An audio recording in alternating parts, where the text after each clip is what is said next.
बच्चों, Hindi learning channel पर आप सबका स्वागत है। हिंदी सुलभ भारती कक्षा 8वीं की दूसरी इकाई के पाठ दूसरा 2 लघुकथाओं में से दूसरी लघुकथा आज हम देखने वाले हैं। लघुकथा का नाम है जीव का वर्चस्व।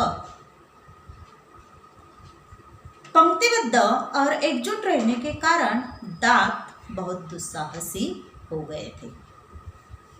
एक दिन वे गर्व में चूर होकर जीवा से बोले, हम 32 घनिष्ठ मित्र हैं, एक से एक मजबूत। तू ठहरे अकेली, चाहे तो तुझे बाहर ही न निकालने दे। जीवा ने पहली बार ऐसा कलुषित विचार सुना था। वह हंसकर बोली, ऊपर से एकदम सफेद और स्वच्छ हो, पर मन से बड़ी कपटी हो। देखो, दांत और जीभ का यहाँ संवाद है। दांत और जीभ का क्या है, यहाँ पर संवाद है या संवादात्मक कहानी है। तो दांत कैसे होते हैं? पंक्तिबद्ध होते हैं, एक से एक जुड़े होते हैं, पंक्ति में बंधे हुए होते हैं, एक साथ होते हैं। और एक साथ पंक्तिबद्ध और एकजुट होने के कारण दांत बहुत ही दुस्साहसी हो गए थे। वे पंक्तिबद्ध थे, एकजुट थे और इसीलिए उन्हें ऐसे लग रहा था कि हम 32 है, हमारा कोई बिगाड़ नहीं सकता। ऐसा दुस्साहसी हो गए थे। वे दूसरों को कम समझते थे, तुच्छ समझते थे।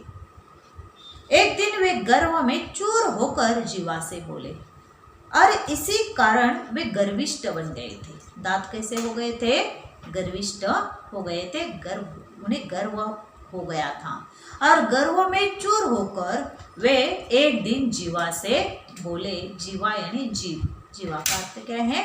जीभ से वे बोलते हैं कि हम 32 घनिष्ठ मित्र हैं। देखो, हम 32 है। दांत कितने होते हैं? 32 होते हैं।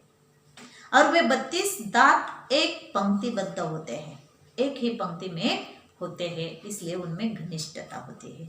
हम घनिष्ठ मित्र हैं, एक से एक मजबूत भी है। घनिष्ठ मित्र भी है और एक से एक हम मजबूत भी है, हम में एकता है। तू ठहरी अकेली। अरे जीव, तू तो क्या है? अकेली है। तेरा कोई साथी है ना दोस्त है, तू तो अकेली ही रहती है। तू ठहरी अकेली, चाहो तो तुझे बाहर ही न निकालने दे। यदि हम लोगों ने चाहा, हम 32 दांतों ने चाहा, तो हम तुझे मुंह से बाहर भी निकलने नहीं देंगे। चाहे तो हम तुझे मुंह से बाहर भी निकलने न दे। जीवा ने पहली बार ऐसा कलुषित विचार सुना था। देखो, जीवा ने यह विचार पहली बार, कलुषित यानी अपवित्र, दूषित। दांत कितने बुरा सोचते थे कि जीभ अकेली है, इसलिए चाहे वे उसे डरा रहे हैं, हम 32 है, घनिष्ठ मित्र है, एकजुट है और इसी कारण तू अकेली है। तुझे चाहे तो हम क्या कर सकते हैं? अंदर ही रख सकते हैं, तुझे बाहर ही निकलने नहीं देंगे। ऐसा दुस्साहसी, ऐसा कलुषित विचार, दूषित विचार जीवा ने आज पहली बार सुना था, वह भी दांतों से। वह हंसकर बोली। वह हंसते हुए कहती है, ऊपर से एकदम सफेद और स्वच्छ हो। देखो, दांत शुभ्र होते हैं, सफेद होते हैं और वे सफेद दांतों से जीवा कहती है कि ऊपर से तो एकदम सफेद और स्वच्छ हो, पर मन से बड़े कपटी हो। अरे बाबा, ऊपर से स्वच्छ, एकदम सफेद, शुभ्र दिखाई देते हो, लेकिन तुम्हारा मन कैसा है? कपटी है, छली है। तुम्हारे मन में छल है। तुम किसी एक को देखकर क्या करते हो? छलते हो। यह छली, कपटी विचार तुम्हारे मन में कैसे आया? दूसरों को सताना अच्छी बात नहीं है और तुम अधिक हो, इसलिए किसी एक को सताना अच्छी बात नहीं है। तुम्हारे विचार अच्छे नहीं है। तुम शुभ्र हो, दिखने में स्वच्छ हो, सुंदर हो, लेकिन फिर भी तुम्हारा मन कैसा है? कपटी है, कलुषित है। तुम्हारे विचार कलुषित है, छली विचार है और इसलिए ऊपर से स्वच्छ और अंदर से काले घोषित करने वाली जीभ। देखो, ऊपर से तो जीभ कैसे लिखती है? स्वच्छ दिखाई देती है, लेकिन अंदर से काले घोषित करने वाली जीभ। अंदर से कभी कभी जीभ से भी क्या होते हैं, बुरे बुरे विचार आ जाते हैं, कालेपन दिखाई देता है अंदर से। वाचालता छोड़ अपनी औकात में रहे। बात करना छोड़ दे। वाचालता का अर्थ है बातें करना, बड़ी बड़ी बातें करना छोड़ दे। इस तरह फालतू बक बक करना छोड़ दे। वाचालता छोड़, बात करने में निपुण है तू, हमें तो मालूम है तू बात करने में निपुण है, पारंगत है बातें करने में, लेकिन ये तुम्हारी बातें तुम्हारे पास रख दे। वाचालता छोड़ और अपने औकात में रहे। औकात यानी सामर्थ्य, शक्ति। तुम्हारी शक्ति क्या है, तुम्हारे पास सामर्थ्य क्या है, तो अपने औकात में रहना। औकात में रहना का अर्थ है शक्ति के अनुसार रहना सीख लो। तुम्हारी इतनी शक्ति नहीं है, हम लोगों ने यदि तुम्हें चबा दिया तो तुम बाहर नहीं निकल सकोगी। हम तुझे चबा सकते हैं, हम तुम्हें क्या कर सकते हैं, चबा सकते हैं। दांतों के अंदर, दांतों के बीच हम तुझे चबा सकते हैं। यह मत भूल कि तू हमारी कृपा पर ही राज कर रही है। यह मत भूलो तुम कि तुम हमारी कृपा पर राज कर रहे हैं, हम हमारे मोहताज हो। दांतों ने किटकिटाकर कहा। दांतों ने किटकिटाकर जीभ से क्या कहा कि तू यह मत भूल कि हमारी कृपा पर तू राज कर रही है। तू अपनी वाचालता छोड़, तू बोलने में निपुण है, बात करने में निपुण है, लेकिन ये तुम्हारी बातें तुम अपने पास रख दो। तुम अपने औकात में रहो, क्योंकि तुम्हारी इतनी शक्ति नहीं है हमारे हमसे लड़ पाए। तू हमारी कृपा पर राज कर रही है। यह बात दांत जीभ से कहते हैं। जीभ ने नम्रता बनाए रखी। देखो दांत उससे कैसी भी बातें कर रही है, भले बुरे कह रहे हैं, लेकिन जीभ अपना नम्रता नहीं छोड़ रही है। वो नम्रता से बनाए हुए कहती है, उत्तर देती है। दूसरों को चबा जाने की ललक रखने वाले बहुत जल्दी टूटते भी है। अरे बाबा, दूसरों को चबा देने की इच्छा रखने वाले, ललक यानी लालसा या इच्छा, दूसरों को चबा देने की इच्छा रखने वाले जल्दी टूटते भी है। क्या होते हैं, जल्दी टूट जाते हैं। देखो जब बच्चा होता है तो उसे दांत नहीं होते, जवानी में पूरे दांत आ जाते हैं, लेकिन बुढ़ापा जैसे जैसे नजदीक आता है वैसे वैसे क्या होते हैं, एक एक करके दांत टूटने लगते हैं और मुंह में दांत नहीं रहते। इसलिए जीभ दांतों से कहते हैं कि दूसरों को चबा देने की ललक रखने वाले जल्दी टूट भी जाते हैं। ऐसी बात नहीं है तुम कब तक एक दूसरे का साथ देते रहोगे, एक टूटने के बाद दूसरा बराबर टूटने लगता है, गिरने लगता है। तो यह बात मत भूलो कि तुम भी मरते दम तक एक दूसरे का साथ नहीं निभा सकते। तो एकता और एकजुट कहाँ है तुम में। जल्दी टूटते भी है सामने वाले तो और जल्दी गिर जाते हैं। जो सामने वाले दांत होते हैं वे जल्दी ही गिर जाते हैं और खाने की नौबत आ जाती है। तुम लोग अवसरवादी हो। जीभ दांतों से कहती है कि तुम लोग अवसरवादी हो, स्वार्थी हो, मतलबी हो। मनुष्य का साथ तभी तक देते हो जब तक वह जवान रहता है। मनुष्य का साथ तुम कब तक देते हो, जब तक मनुष्य जवान होता है तब तक उसका साथ देते हो। जैसे जैसे मनुष्य बुढ़ापे की ओर जाता है वैसे वैसे एक एक करके तुम मनुष्य का साथ छोड़ने लगते हो। वृद्धावस्था में उसे असहाय छोड़कर चल देते हो। जब मनुष्य वृद्ध हो जाता है, बूढ़ा हो जाता है, तब उसे असहाय छोड़कर आप चले जाते हो, चल जाते हो। यह अच्छी बात नहीं है।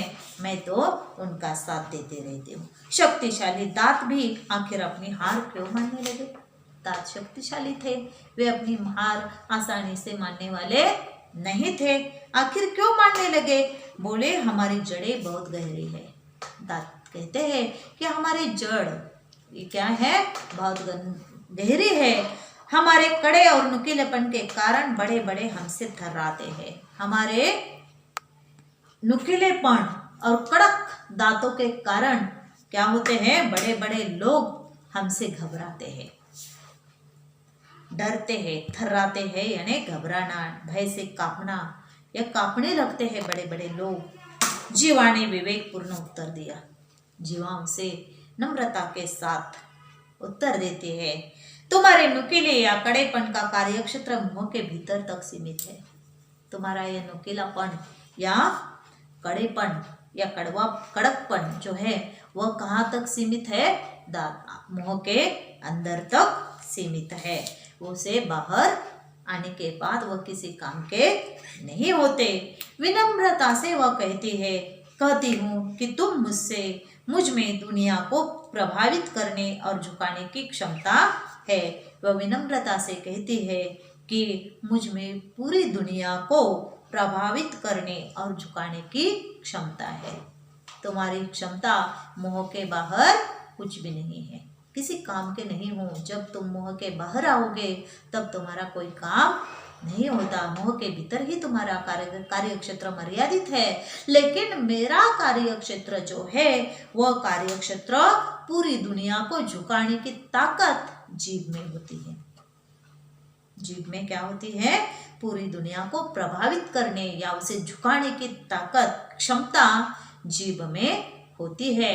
वह क्षमता तुम जानते नहीं हो। देखो, जीभ यदि अच्छी हो, मुंह पर लगाम हो और अच्छी बातें हम करें, सदाचार युक्त बर्तन आचरण हमारा यदि होगा तो पूरी दुनिया में हम प्रसिद्ध हो जाते हैं। पूरी दुनिया हमारी बातें सुनती है। इसलिए जीभ का वर्चस्व महान है। झुकाने की क्षमता जीभ में है। दांतों ने पुनः धमकी दी। दांत फिर एक बार जीभ को धमकी देते हैं। हम सब मिलकर तुझे घेरे खड़े हैं। हम सब मिलकर तुझे घेर के खड़े हैं। कब तक हमसे बचेगी? कब तक तू हमसे बचेगी? हम सब मिलकर घेर कर तुझे खड़े हैं। जीभ ने दांतों के घमंड को चूर करते हुए चेतावनी दी। जीभ क्या करती है? दांतों का घमंड, उनका गर्व नामोहरम करते हुए उन्हें चेतावनी देती है, उन्हें सावधान करती है कि चुप हो जाओ, नहीं तो डॉक्टर को बुलाओ। यदि चुप होते हो या नहीं तो मैं क्या करती हूँ? डॉक्टर को बुला लेती हूँ। डेंटिस्ट, दंत चिकित्सक एक एक को बाहर कर देगा। दंत चिकित्सक यदि आएगा तो एक एक को क्या करेगा? मुंह से बाहर कर देगा। मुझे तो छुएगा भी नहीं, मुझे तो वह छुएगा भी नहीं, और तुम सब बाहर दिखाई दोगे। मैं तो अंदर ही रहूंगी, लेकिन तुम सब मुंह के बाहर आ जाओगे। घमंडी दांत अब निरुत्तर हो गए। अब घमंडी दांतों के पास बोलने के लिए कोई बचा नहीं था। वे निरुत्तर हो चुके थे, हार चुके थे। उन्हें कविता की यह पंक्ति याद आ गई। उन्हें एक कविता की पंक्ति याद आ जाती है। किसी को पसंद नहीं सकती बयान में, किसी को पसंद नहीं सकती बयान में, तभी तो दी नहीं हड्डी जबान में, तभी तो दी नहीं हड्डी जबान में। यह कविता की पंक्ति किसी को भी सख्त विचार, सख्त भाषा किसी को भी पसंद नहीं है। सभी को विनम्रता चाहिए, सदाचार चाहिए, और यही सदाचार यदि आपके मुंह में, आपकी भाषा में होगा तो सब आपको पसंद करेंगे। यह कविता की पंक्ति दांतों को याद आ जाती है और घमंडी दांत आखिर जीभ का लोहा मान लेते हैं, उसका श्रेष्ठत्व स्वीकार कर लेते हैं।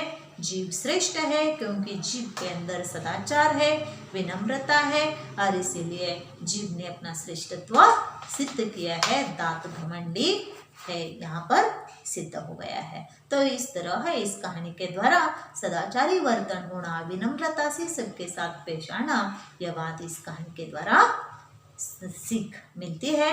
यह सबके अंदर होनी आवश्यक है। तो धन्यवाद बच्चों, यहाँ पर यह कहानी हमारी समाप्त होती है।